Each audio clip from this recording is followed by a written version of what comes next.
Chúa Kitô, không ai tách lìa chúng tôi. Xin tin yêu vào nơi Ngài là Đức Kitô, là tình yêu cao vời khôn vĩ, vời khôn vĩ.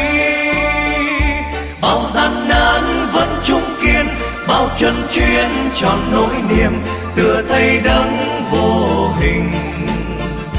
Chọn một niềm tin yêu, dẫu rằng đời là đời cô liêu. Xin tin yêu vào nơi Ngài.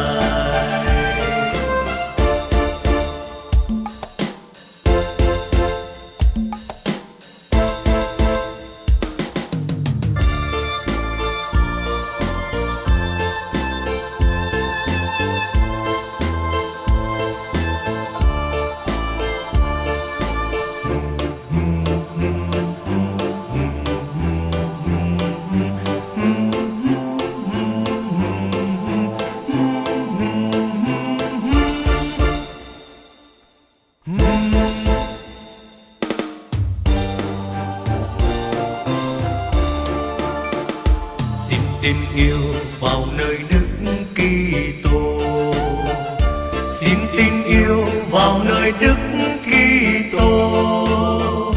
Không ai tách lìa chúng tôi khỏi tình Chúa Kitô, không ai tách lìa chúng tôi, không ai tách lìa chúng tôi. Xin tin yêu vào nơi Ngài là Đức Kitô, là tình yêu cao vời khôn vĩ, vời khôn vĩ, vời khôn vĩ.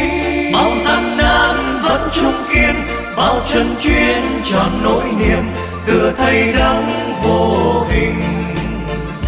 Chọn một niềm tin yêu, dẫu rằng đời là đời cô liêu.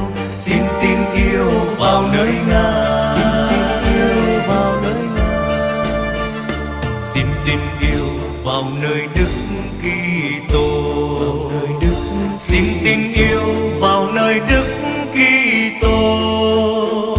Không ai tách lìa chúng tôi khỏi tình Chúa Kitô, không ai tách lìa chúng tôi. Xin tin yêu vào nơi Ngài là Đức Kitô, là tình yêu cao vời khôn vĩ, vời khôn vĩ, vời khôn vĩ. Bao gian nan vẫn trung kiên, bao chân chuyên tròn nỗi niềm, tựa thầy đấng vô hình. Chọn một niềm tin yêu, dẫu rằng đời là đời cô liêu.